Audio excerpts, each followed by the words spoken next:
Hello everyone, I welcome you all to SER smart English with Rahul. শিক্ষার্থী বন্ধু, আজকে আমরা নাউন নিয়ে আলোচনা করব। বাক্যে যে বিভিন্ন ধরনের শব্দ ব্যবহৃত হয়, কাজ অনুসারে তাদেরকে বিভিন্ন শ্রেণীতে ভাগ করা হয়, যাকে আমরা পার্টস অফ স্পিচ বলি। আর এই পার্টস অফ স্পিচের মধ্যে অন্যতম একটি হচ্ছে নাউন। আজকের এই ক্লাসে আমরা নাউনের ডেফিনেশন, ফাংশন এবং ক্লাসিফিকেশন, অর্থাৎ নাউন কাকে বলে, নাউনের কাজ কি, বাক্যের মধ্যে নাউন কিভাবে ব্যবহৃত হয় এবং নাউন কত রকমের হয়, তাদের বৈশিষ্ট্য কি কি ইত্যাদি বিস্তারিতভাবে আলোচনা করব। তোমরা যদি আজকের এই ক্লাসটি শেষ পর্যন্ত ভালোভাবে দেখে নাও, তাহলে আমি আশ্বস্ত করছি তোমাদেরকে এই বিষয়ে আর কখনো কোনো বই পড়ার প্রয়োজন পড়বে না। তাহলে চলো কথা না বাড়িয়ে আমরা এবার মূল আলোচনাটি শুরু করি। কিন্তু তার আগে তোমাদের কাছে একটা ছোট্ট আবেদন, তোমরা যারা আমার এই ক্লাস প্রথম দেখছো, যদি চ্যানেলটি সাবস্ক্রাইব করা না থাকে তাহলে সাবস্ক্রাইব করে নাও, পাশে থাকা বেল আইকনও দেবে দিও। তাহলে যখনই আমি কোনো ভিডিও পোস্ট করবো সঙ্গে সঙ্গে তার নোটিফিকেশন তোমাদের কাছে চলে যাবে। আর যদি ফেসবুকে দেখো তাহলে ফেসবুক পেজটিও ফলো করে নিও। Right, let's get started. শিক্ষার্থী বন্ধু, চলো প্রথমে নাউনের ডেফিনেশন অর্থাৎ নাউন কাকে বলে সেটা বোঝার চেষ্টা করি। আমাদের মনে রাখতে হবে যে শব্দ কোনো ব্যক্তি, বস্তু, স্থান, ধারণা, ঘটনা ইত্যাদি বোঝায় তাকে নাউন বলে। এক কথায় আমরা চোখ খুললেই চারিদিকে যা দেখতে পাই সব কিছুর একটা নাম আছে, আর এই নামকেই নাউন বলে। Noun is a naming word. বোঝা গেল? রাইট। ওই জন্য পৃথিবীতে যত ইংরেজি শব্দ আছে, মোস্ট অফ দ্য ইংলিশ ওয়ার্ডস, বেশিরভাগ ইংরেজি শব্দ হচ্ছে নাউন।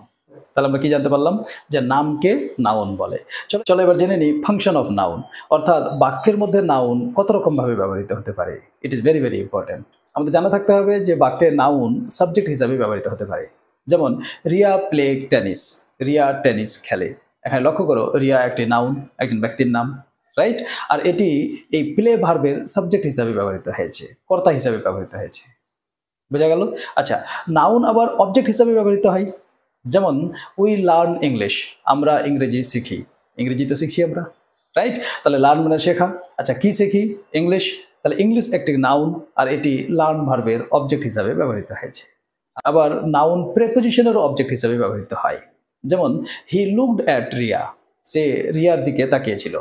এখানে লক্ষ্য করো, he subject, looked verb, at preposition, আর রিয়া একটি নাউন। আর আমাদের জানা থাকতে হবে যে প্রেপোজিশনের পরে যে নাউন প্রোনাউন ব্যবহৃত হয় সেটা প্রেপোজিশনের অবজেক্ট হয়। অবজেক্ট দুটি পার্টস অফ স্পিচের হয়। ভার্বের পরে যে নাউন প্রোনাউন থাকে সেটি ভার্বের অবজেক্ট, আর প্রেপোজিশনের পরে যে নাউন প্রোনাউন থাকে সেটা প্রেপোজিশনের অবজেক্ট। আরেকটা এক্সাম্পল লক্ষ্য করো, উই গো টু স্কুল।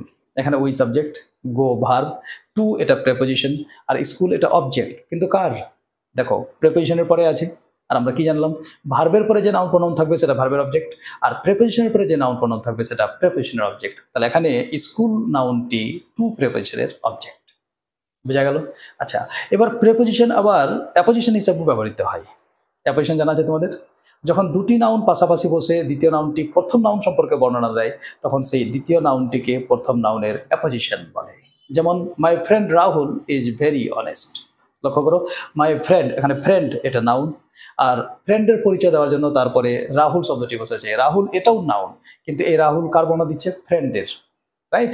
যে আমার বন্ধু, আমার কোন বন্ধু? রাহুল, খুব সৎ। তাহলে এখানে ফ্রেন্ড এটা নাউন, আর রাহুল এটাও নাউন, কিন্তু এটা ফ্রেন্ড নাউনের অ্যাপোজিশন হিসাবে ব্যবহৃত হয়েছে। বোঝা গেল? নাউন আবার কমপ্লিমেন্ট হিসাবে ব্যবহৃত হয়। কমপ্লিমেন্ট জানা আছে?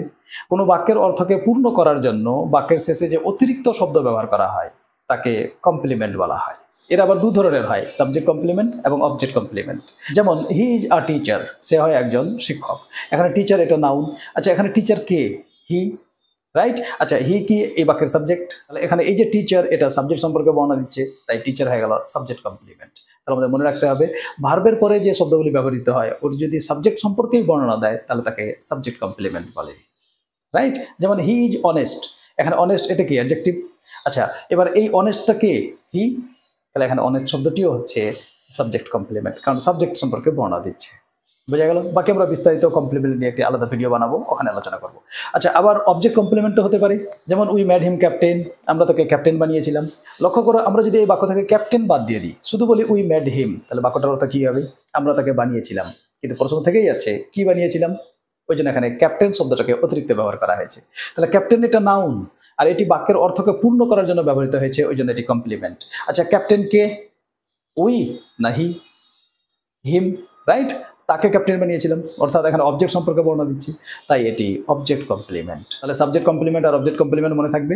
কি বললাম যে ভার্বের পরে ব্যবহৃত হওয়া শব্দগুলি যদি সাবজেক্ট সম্পর্কে বর্ণনা দেয় তাহলে তাকে সাবজেক্ট কমপ্লিমেন্ট বলে, আর অবজেক্টের পরে ব্যবহৃত হওয়া শব্দগুলি যদি অবজেক্ট সম্পর্কে বর্ণনা দেয় তাহলে তাকে অবজেক্ট কমপ্লিমেন্ট বলে। আই হোপ তোমরা বিষয়টি বুঝে গেছো। আচ্ছা, আবার নাউনকে ডাইরেক্ট অ্যাড্রেস করার জন্য ব্যবহার করা হয়, সম্বোধন করার জন্য ব্যবহার করা হয়। যেমন রাহুল কাম হিয়ার, রাহুল এখানে এসো। তাহলে এই যে রাহুল আমরা এখানে সম্বোধন করলাম, এটা একটা নাউন, রাইট? তাহলে এই ছিল নাউনের ব্যবহার। আশা করি বুঝে গেছো। যদি বুঝতে না পারো তাহলে ভিডিওটা ব্যাক করে আরেকবার দেখে নাও, আশা করি সব ডাউট ক্লিয়ার হয়ে যাবে। তাহলে আমরা এতক্ষণ ফাংশন অফ নাউন জানলাম, যে বাক্যের মধ্যে নাউন কি কিভাবে ব্যবহৃত হয়। আমি একবার দ্রুত সামারি করে দিই। কি বললাম, যে বাক্যে নাউন সাবজেক্ট হতে পারে, অবজেক্ট হতে পারে, প্রেপোজিশনের অবজেক্ট হতে পারে, পজেসিভ হিসেবে ব্যবহৃত হতে পারে, সাবজেক্ট কমপ্লিমেন্ট হতে পারে, অবজেক্ট কমপ্লিমেন্ট হতে পারে, আবার ডাইরেক্ট অ্যাড্রেস অর্থাৎ সম্বোধন করার জন্য ব্যবহৃত হতে পারে। I hope the point is clear. এবারে এসো ক্লাসিফিকেশন অফ নাউন, নাউনের শ্রেণী বিভাগ। শিক্ষার্থী বন্ধু, আমাদের জানা থাকতে হবে নাউনকে প্রধানত 5 ভাগে ভাগ করা হয়: proper noun, common noun, collective noun, material noun এবং অ্যাবস্ট্রাক্ট নাউন। চলো এবার এদেরকে এক এক করে বোঝার চেষ্টা করি। প্রথমে এসো প্রপার নাউন, নির্দিষ্ট নাম, অর্থাৎ যে নাম নির্দিষ্টভাবে কোনো ব্যক্তি, বস্তু, স্থান বা ঘটনাকে বোঝায় তাকে প্রপার নাউন বলে। যেমন রোহান সোহান নির্দিষ্ট ব্যক্তির নাম, যেমন কলকাতা লন্ডন নির্দিষ্ট স্থানের নাম, দা গঙ্গা দা নীল নির্দিষ্ট নদীর নাম। তাহলে এইভাবে যে নাম নির্দিষ্টভাবে কোনো ব্যক্তিকে, কোনো বস্তুকে, কোনো স্থানকে বোঝাবে তাকে আমরা প্রপার নাউন বলব। পয়েন্ট ক্লিয়ার হলো। এবার চলো জেনে নিই প্রপার নাউনের বৈশিষ্ট্য কি কি। সেক্ষেত্রে বন্ধু আমাদের মনে রাখতে হবে প্রপার নাউনের প্রতিটি অংশের প্রথম বর্ণ ক্যাপিটাল লেটারে লিখতে হয়। যেমন ইন্ডিয়া একটা নির্দিষ্ট দেশের নাম, একটাই অংশ, তাহলে ইন্ডিয়ার আই ক্যাপিটাল হবে। কিন্তু আমরা যদি বলি অক্সফোর্ড ইউনিভার্সিটি একটি নির্দিষ্ট বিশ্ববিদ্যালয়ের নাম, ওই জন্য এটা প্রপার নাউন। আচ্ছা, কটা অংশ দেখতে পাচ্ছি আমরা এখানে? দুটো, একটা অক্সফোর্ড আর একটা ইউনিভার্সিটি। তাহলে অক্সফোর্ডের ও ক্যাপিটাল হবে আর ইউনিভার্সিটির ইউ ক্যাপিটাল হবে। বুঝে যাচ্ছে? তাহলে it doesn't matter how many parts are there, কটা অংশ আছে that doesn't matter if the noun is proper noun. যদি নাউনটি প্রপার নাউন হয় তাহলে ওই প্রপার নাউনের যটি অংশ থাকবে প্রতিটি অংশের প্রথম বর্ণটি ক্যাপিটাল লেটার হবে। যেমন আরেকটা নাউন দেখো, ওয়ার্ল্ড হেলথ অর্গানাইজেশন, নির্দিষ্ট নাম, ওই জন্য প্রপার নাউন। আচ্ছা, কয়টা অংশ আছে? 3টা। তাহলে ওয়ার্ল্ড এর ডব্লিউ ক্যাপিটাল, হেলথ এর এইচ ক্যাপিটাল আর অর্গানাইজেশন এর ও ক্যাপিটাল। আই হোপ বুঝে গেছে তোমরা। এবারে এসো দ্বিতীয় বৈশিষ্ট্য, প্রপার নাউনের আগে সাধারণত এ এন বসে না। যেমন এ লন্ডন হবে না, এন ইংল্যান্ড হবে না, কিন্তু ক্ষেত্র বিশেষে দা বসতে পারে। যেমন দা গঙ্গা, দা তাজমহল, দা নীল ইত্যাদি ইত্যাদি। এবার নম্বর 3, প্রপার নাউনের বহু বচন হয় না। যেমন গঙ্গা থেকে গঙ্গাজ হবে না, লন্ডন থেকে লন্ডনস হবে হবে না। এটা আর একটা বৈশিষ্ট্য। তাহলে এই ছিল প্রপার নাউনের আলোচনা, রাইট? এবার এসো কমন নাউন। কমন নাউন অর্থাৎ সাধারণ নাম, যে নাম একই শ্রেণীর বা একই জাতির যে কাউকে বা সকলকে বোঝায় তাকে কমন নাউন বলা হয়। অর্থাৎ এটা প্রপার নাউনের উল্টো। প্রপার নাউন কি করছিল? নির্দিষ্টভাবে কোনো ব্যক্তি বস্তুকে বোঝাচ্ছিল, আর কমন নাউন নির্দিষ্টভাবে কোনো ব্যক্তি বস্তুকে বোঝাবে না, যে কোনো ব্যক্তি, বস্তু বা প্রাণীকে বোঝাতে পারে, রাইট? যেমন ধরো নদী, নদী বলতে কি যে কোনো নদী হতে পারে, তাহলে নদী এটা কমন নাউন, রিভার এটা কমন নাউন। কিন্তু আমরা যখন বলছি দা গঙ্গা, দা নীল, দা যমুনা, তখন এটা হয়ে গেল প্রপার নাউন, কারণ এরা নির্দিষ্ট নদীকে বোঝাচ্ছে। ঠিক যেমন ধরো ইউনিভার্সিটি, বিশ্ববিদ্যালয়, তাহলে এটি কি হয়ে গেল? কমন নাউন, কারণ যে কোনো বিশ্ববিদ্যালয় হতে পারে। কিন্তু আমরা যখন বলছি যে Kolkata university, Dhaka university, Oxford university, তখন এরা প্রপার নাউন হয়ে গেল, কারণ এখানে নির্দিষ্টভাবে একটি বিশ্ববিদ্যালয়কে বোঝানো হচ্ছে। তাহলে বোঝা গেল কমন নাউন প্রপার নাউনের উল্টো। এবারে চলো জেনে নিই কমন নাউনের বৈশিষ্ট্য কি কি। কমন নাউন একে স্মল লেটারে লিখতে হয়, রাইট? আচ্ছা, নাম্বার 2, কমন নাউনের বহুবচন হয়। নাম্বার 3, কমন নাউনের আগে এ এন দা বসতে পারে। আর নাম্বার 4, সিঙ্গুলার কমন নাউন, অর্থাৎ কমন নাউন যদি সিঙ্গুলার হয় তাহলে তার আগে কোনো না কোনো ডিটারমিনার ব্যবহার করতে হবে, রাইট? আচ্ছা, ডিটারমিনার কি? ডিটারমিনার এমন এক শব্দ যা কোনো নাউনের আগে বসে সেই নাউনটিকে নির্দিষ্ট করে দেয়, তাকে ডিটারমিনার বলে। অর্থাৎ যে শব্দ কোনো নাউনের আগে বসে সেই নাউনের সংখ্যা, পরিমাণ, নির্দিষ্টতা বা মালিকানা প্রকাশ করে তাকে ডিটারমিনার বলা হয়। বোঝা গেল না? যেমন লক্ষ্য করো, আই হ্যাভ আ বুক, আমার একটি বই আছে। এখানে বুক এটি নাউন, তার আগে এ ব্যবহার করা হয়েছে, তাহলে এই এটা হয়ে গেল ডিটারমিনার। আমি আবার বলতে পারি দিস কার ইজ মাইন, এই গাড়িটি আমার, তাহলে দিস কার, লক্ষ্য করো কার এটা একটা নাউন, আর কারের আগে দিস, এই দিস ব্যবহার করে নির্দেশ করেছে এই গাড়িটি, অন্য গাড়ি নয়, তাহলে এখানে দিস হয়ে গেল ডিটারমিনার। আমি আবার বলতে পারি দিস ইজ মাই পেন, এটি আমার কলম। লক্ষ্য করো পেন এটা একটা নাউন, আর এই পেনের আগে মাই ব্যবহার করে পেন শব্দটিকে নির্দিষ্ট করে দিয়েছে, এটা অন্য কারো নয়, আমার কলম। তাহলে আমরা কি জানলাম? যে সিঙ্গুলার কমন নাউন যদি হয় তাহলে তার আগে কোনো না কোনো ডিটারমিনার ব্যবহার করতে হবে। যেমন ধরো আমি ছাত্র, তাহলে আমি এটা বলতে পারি না আই এম এ স্টুডেন্ট, তাহলে ভুল হয়ে যাবে। কি বলতে হবে? I am a student, right? বুঝে গেছো? তাহলে এই ছিল কমন নাউনের বৈশিষ্ট্য। এবারে আসো collective noun, very very important. আচ্ছা, কালেকটিভ নাউন মানে কি? সমষ্টিগত নাম বা দলগত নাম। যে নাম এক জাতীয় কিছু ব্যক্তি, বস্তু বা প্রাণীকে একসাথে বোঝায় তাকে কালেকটিভ নাউন বলা হয়। অর্থাৎ যখন একই নামের দ্বারা অনেকজনকে একসঙ্গে বোঝানো হবে সেই নাউনগুলিকে কালেকটিভ নাউন বলা হয়। যেমন ফ্যামিলি মানে পরিবার, ফ্যামিলিতে একজন থাকে না, অনেকজন থাকে। টিম মানে দল, একজনের দল হয় না, সাধারণত বেশ কয়েকজন খেলোয়াড় নিয়ে টিম তৈরি হয়, রাইট? আচ্ছা, পাবলিক মানে জনগণ, ক্রাউড মানে জনতার ভিড়, আর্মি মানে সৈন্যবাহিনী। একজন সৈন্যকে দেখলে আমরা বলবো যে সৈন্যবাহিনী চলে এসছে? মোটেও না। তাহলে সৈন্যবাহিনী মানে কি? অনেকজন সৈন্য থাকবে। তাহলে লক্ষ্য করো, সৈন্যবাহিনী নাম একটা, কিন্তু অনেকজনকে একসঙ্গে বোঝানো হচ্ছে। তাহলে একই নামের দ্বারা যখন অনেকজনকে একসঙ্গে বোঝাবে, এই ধরনের নাউনগুলিকে আমরা বলবো কালেকটিভ নাউন। বোঝা গেল? এবার চলো কালেকটিভ নাউনের বৈশিষ্ট্য কি কি। It is very very important. আমাদের মনে রাখতে হবে যে কালেকটিভ নাউন দ্বারা যদি সকল সদস্যকে একসঙ্গে বোঝানো হয়, তখন কালেকটিভ নাউনকে সিঙ্গুলার ধরতে হয় আর তারপরে সিঙ্গুলার ভার্ব ব্যবহার করতে হয়।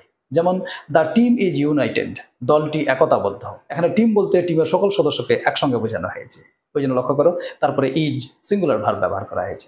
আমরা আবার বলতে পারি the jury has given its verdict, যে জুরি অর্থাৎ বিচারক মণ্ডলীর দল, কয়েকজন বিচারকের সমষ্টিকে জুরি বলা হয়।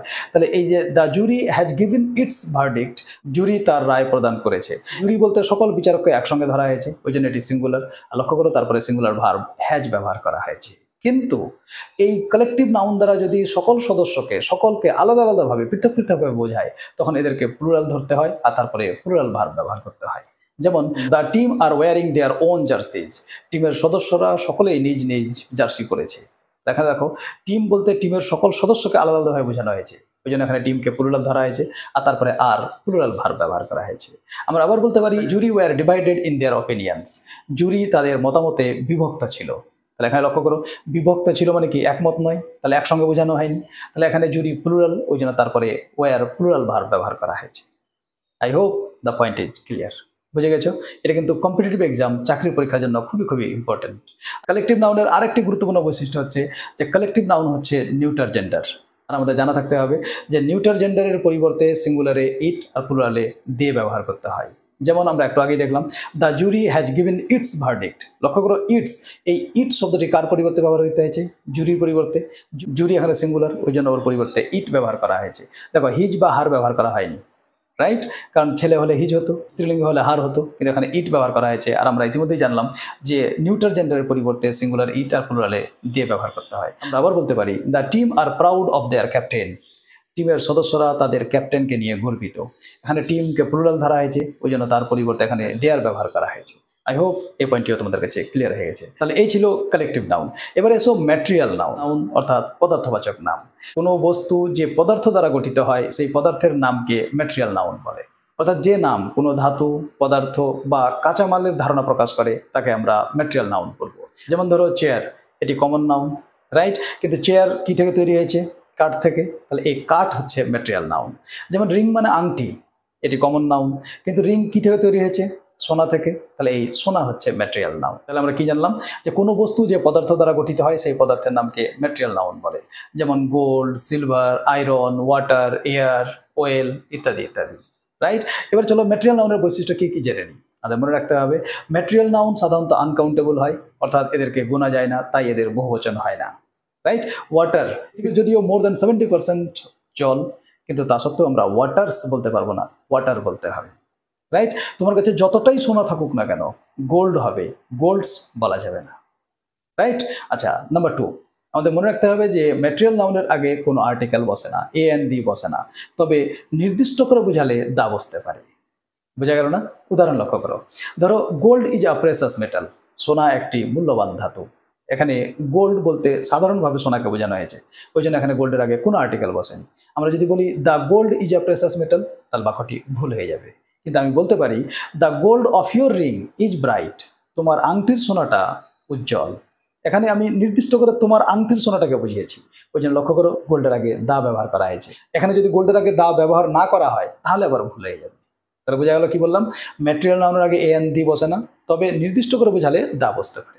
যেমন আমরা আরও বলতে পারি আয়রন ইজ ভেরি ইউজফুল, এখানে লক্ষ্য করো আয়রনের আগে কোনো আর্টিকেল নেই। কিন্তু আমরা যদি বলি the iron of this country is famous, এই দেশের লোহা খুব বিখ্যাত, তাহলে এখানে আবার দা ব্যবহার করতে হবে, কারণ এখানে নির্দিষ্ট করে এই দেশের লোহাকে বোঝানো হয়েছে, সব দেশের নয়। তাহলে এতক্ষণ নিশ্চয়ই তোমাদের কাছে বিষয়টি ক্লিয়ার হয়ে গেছে, বোঝা যাচ্ছে? ভালো লাগছে তোমাদের? যদি ভালো লাগে তাহলে যারা ভিডিওটি এখনো লাইক করোনি লাইক করে দাও। আমার চ্যানেলে প্রথম এসে থাকলে চ্যানেলটি সাবস্ক্রাইব করে নাও, আর ফেসবুক দেখলে ফেসবুক পেজটিও ফলো করে নিও। আর কমেন্ট করে অবশ্যই জানাবে যে তোমাদের ক্লাসটি ইউজফুল মনে হচ্ছে কিনা, বা তোমরা এরপরে আর কি ধরনের ক্লাস চাও। রাইট? আচ্ছা, ম্যাটেরিয়াল নাউনের আরেকটি বৈশিষ্ট্য হচ্ছে যে ম্যাটেরিয়াল নাউনও নিউটার জেন্ডার হয়। যেমন গোল্ড ইজ এ মেটাল, সোনা একটি ধাতু, ইট ইজ ভেরি প্রেসাস, এটি খুবই মূল্যবান বা খুবই দামি। তাই লক্ষ্য করো এখানে ইট ব্যবহার করেছি আমরা, ইট ইজ, এই ইট কার পরিবর্তে বসেছে? গোল্ডের পরিবর্তে। কেন? কারণ গোল্ড ম্যাটেরিয়াল নাউন, আর আমরা জানলাম ম্যাটেরিয়াল নাউন হচ্ছে নিউটার জেন্ডার। আর আমরা ইতিমধ্যেই জেনে গেছি যে নিউটার জেন্ডার হলে তার পরিবর্তে সিঙ্গুলারে ইট আর প্লুরালে দিয়ে ব্যবহার করতে হয়। রাইট? এবারে চলে আসো finally the last one, abstract noun, গুণবাচক নাম। অর্থাৎ যে শব্দ দ্বারা কোনো গুণ, কাজ, অবস্থা, আবেগ বা অনুভূতির নাম প্রকাশ পায় তাকে আমরা অ্যাবস্ট্রাক্ট নাউন বলব। বোঝা গেল? গুণ যেমন অনেস্টি, সততা, কাইন্ডনেস, দয়াশীলতা, বিউটি, সৌন্দর্যতা। আচ্ছা, কাজ যেমন গ্রোথ মানে বৃদ্ধি, মুভমেন্ট মানে গতি, টক মানে কথা, লাফটার মানে হাসি, এগুলি কাজের নাম। আচ্ছা, অবস্থা যেমন চাইল্ডহুড, শৈশবকাল, ডেথ মানে মৃত্যু, সিকনেস মানে অসুস্থতা। আবার আবেগ বা অনুভূতি যেমন লাভ মানে ভালোবাসা, হ্যাট্রেড মানে ঘৃণা, ফিয়ার মানে ভয় বা আশঙ্কা, অ্যাঙ্গার মানে ক্রোধ বা রাগ, ইত্যাদি ইত্যাদি। তাহলে বোঝা গেল কি বললাম, যে অ্যাবস্ট্রাক্ট নাউন হচ্ছে গুণ, কাজ, অবস্থা বা আবেগ, অনুভূতির নাম। একে আমরা এভাবেও বুঝতে পারি যে যে নামগুলিকে আমরা অনুভব করতে পারি কিন্তু স্পর্শ করতে পারি না বা দেখতে পাই না তাদেরকে আমরা অ্যাবস্ট্রাক্ট নাউন বলবো। Those nouns are called abstract which we can feel but can not touch. আমরা অনুভব তো করতে পারি কিন্তু স্পর্শ করতে পারি না। যেমন ধরো আমাদের অনেক সময় মাথা ব্যথা করে, আমরা কি বলছি? মাথা ব্যথা করছে, রাইট? তো উই ক্যান ফিল ইট, আমরা ব্যথা অনুভব করি, যন্ত্রণা পাই, কষ্টে ছটফট করি, কিন্তু বলো তো ব্যথাকে কেউ কখনো দেখেছো? লাভ মানে ভালোবাসা, রাইট? আচ্ছা, কিন্তু ভালোবাসা এটা আমরা অনুভব করতে পারি, আমাদেরকে কে ভালোবাসে আর কে ভালোবাসে না, কিন্তু ভালোবাসা কেমন হয় কেউ কখনো দেখেছো? লম্বা না বেটে, ফর্সা না কালো, ভাগ্যিস দেখা যায় না, আর না হলে বাকিটা তোমরা বুঝতেই পারছো, রাইট? তাহলে এই ধরনের নাম যেগুলো আমরা অনুভব করি কিন্তু স্পর্শ করতে পারি না বা খালি চোখে দেখতে পাই না তাদেরকে আমরা অ্যাবস্ট্রাক্ট নাউন বলবো। রাইট? আচ্ছা, এই যে দেখতে পাই না, এখান থেকে অনেকের আবার ধারণা হয় বা অনেকে বলে থাকে, স্যার তাহলে এয়ার মানে বাতাস এটা অ্যাবস্ট্রাক্ট নাউন? মোটেও নয়। কারণ এয়ার, বাতাস এর কোনো রং নেই বলে আমরা একে দেখতে পাই না, কিন্তু এটা তো আমাদের গায়ে স্পর্শ করে। এই যে এখন গরমকাল ধরো, তাহলে এই গ্রীষ্মকালে আমরা কি বলি? যে ফ্যানটা এত আস্তে ঘুরছে গায়ে বাতাস লাগছেই না, বলি না? তাহলে এই যে গায়ে বাতাস লাগছে না কেন বলছো? নিশ্চয়ই বাতাস স্পর্শ করছে বলেই তো বলছি আমরা। আচ্ছা, আবার যখন ফ্যান জোরে চলে তখন আমাদের জামা কাপড়, চুল এগুলো উড়ে, তাহলে কিভাবে উড়ে? নিশ্চয়ই বাতাসে স্পর্শ করে। ওই জন্য বাতাস এটা ম্যাটেরিয়াল নাউন, অ্যাবস্ট্রাক্ট নাউন নয়। ক্লিয়ার? এবার চলো জেনে নিই অ্যাবস্ট্রাক্ট নাউনের বৈশিষ্ট্য কি কি। প্রথম বৈশিষ্ট্য হলো যে অ্যাবস্ট্রাক্ট নাউনকে স্মল লেটারে লিখতে হয়। এক কথায় প্রপার নাউন ছাড়া বাকি সব নাউনকে বাক্যের মধ্যে স্মল লেটারে লিখতে হয়, শর্টকাট, রাইট? আচ্ছা, 2 নম্বর বৈশিষ্ট্য, অ্যাবস্ট্রাক্ট নাউন আনকাউন্টেবল হয়, ওই জন্য সাধারণত অ্যাবস্ট্রাক্ট নাউনের প্লুরাল হয় না। নাম্বার 3, অ্যাবস্ট্রাক্ট নাউনও নিউটার জেন্ডার হয়। যেমন beauty is a good quality but it is not necessary to be a good man. সৌন্দর্যতা এটা একটা ভালো গুণ, কিন্তু ভালো মানুষ হওয়ার জন্য সৌন্দর্যতা অপরিহার্য নয়। তাহলে লক্ষ্য করো, ইট ইজ নট নেসেসারি, এই যে ইট ব্যবহার করেছি এটা কার পরিবর্তে? বিউটির পরিবর্তে। আর আমরা ইতিমধ্যেই জানলাম যে নিউটার জেন্ডার সিঙ্গুলার হলে তার পরিবর্তে ইট ব্যবহার করতে হয়, রাইট? তাহলে অ্যাবস্ট্রাক্ট নাউন নিউটার জেন্ডার। আমাদের আরও জানা থাকতে হবে যে অ্যাবস্ট্রাক্ট নাউন অনেক ক্ষেত্রে অ্যাডজেক্টিভ আর ভার্ব থেকে গঠিত হয়। অ্যাডজেক্টিভ যেমন বিউটিফুল, এর অ্যাবস্ট্রাক্ট নাউন হচ্ছে বিউটি। আবার ভার্ব যেমন ডিসাইড, এর অ্যাবস্ট্রাক্ট নাউন হচ্ছে ডিসিশন।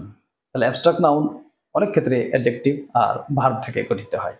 অ্যাবস্ট্রাক্ট নাউনের আরেকটা অন্যতম গুরুত্বপূর্ণ বৈশিষ্ট্য হচ্ছে যে অ্যাবস্ট্রাক্ট নাউনের আগেও সাধারণত এ অ্যান্ড দি বসে না, তবে নির্দিষ্ট করে বোঝালে দা বসতে পারে। যেমন honesty is the best policy, এখানে অনেস্টি এটা অ্যাবস্ট্রাক্ট নাউন, লক্ষ্য করে এর আগে কোনো আর্টিকেল নেই, কিন্তু আমি বলতে পারি the honesty of this boy impressed me, এই বালকটির সততা আমাকে মুগ্ধ করেছে, রাইট? তাহলে এখানে লক্ষ্য করো দা অনেস্টি ব্যবহার করেছি আমরা, কেন? এখানে এই বালকটির সততা নির্দিষ্ট করে বোঝানো হয়েছে। তাহলে যখন নির্দিষ্ট করে বোঝানো হবে এটা আমরা অ্যাবস্ট্রাক্ট নাউনের আগে দা ব্যবহার করতে পারি, নচেত নয়। আরেকটি বৈশিষ্ট্য হচ্ছে এই যে স্ক্রিনে তোমরা এই সাফিক্সগুলি দেখতে পাচ্ছ। সাফিক্স মানে কি? সাফিক্স এটি হচ্ছে এমন শব্দাংশ যা কোনো শব্দের শেষে ব্যবহৃত হয় সেই শব্দটিকে নাউন বা অ্যাডজেক্টিভ বানিয়ে দেয়, এদেরকে সাফিক্স বলা হয়। তাহলে কোনো নাউনের শেষে যদি এই সাফিক্সগুলি দেখা যায়, এই যে যেগুলো তোমরা দেখতে পাচ্ছ, তাহলে ওই নাউনটি অবশ্যই অবশ্যই অ্যাবস্ট্রাক্ট নাউন হবে। আর এছাড়াও আমাদের আরও মনে রাখতে হবে যে যত সায়েন্স, আর্টস অর্থাৎ বিজ্ঞান এবং কলা বিভাগ এবং অসুখ বিসুখের নাম আছে, এই সব কটি নাউন অ্যাবস্ট্রাক্ট নাউন হয়, রাইট? তাহলে এই ছিল অ্যাবস্ট্রাক্ট নাউনের আলোচনা। So dear brothers and sisters, here is the end of today's discussion.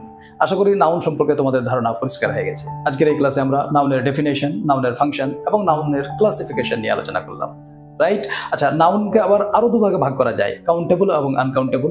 আজকে আমি এই বিষয়টি আলোচনা করলাম না, নাহলে ভিডিওটি খুব লম্বা হয়ে যেত। এরপরের ক্লাসে আমি কাউন্টেবল এবং আনকাউন্টেবল নাউন নিয়ে আলোচনা করব, রাইট? আর যেমনটা তোমরা জানোই, আমাদের এই A to Z গ্রামার সিরিজের প্রত্যেকটি ক্লাসে আমি একদম বেসিক থেকে গ্রামার আলোচনা শুরু করেছি, বেসিক টু অ্যাডভান্স। তাই তোমরা যারা ইংলিশকে খুব ভালোভাবে একদম গোড়া থেকে শুরু থেকে শিখতে চাও, এই প্লে লিস্টটি ফলো করো। আশা করি তোমাদের ইংলিশ গ্রামার শিখতে কোনো রকম সমস্যা হবে না। ক্লাসটি কেমন লাগলো কমেন্ট করে অবশ্যই জানাও। যদি ভালো লেগে থাকে, যদি ইউজফুল মনে হয়, তাহলে অবশ্যই লাইক দিয়ে যেও। আর যারা চ্যানেলটি সাবস্ক্রাইব করনি, সাবস্ক্রাইব করে নিও। আর ফেসবুকে দেখলে ফেসবুক পেজটিও ফলো করে নিও, right? I'll meet you soon in another video. Till then, be happy, take care of yourself, keep watching and keep learning English. Happy learning.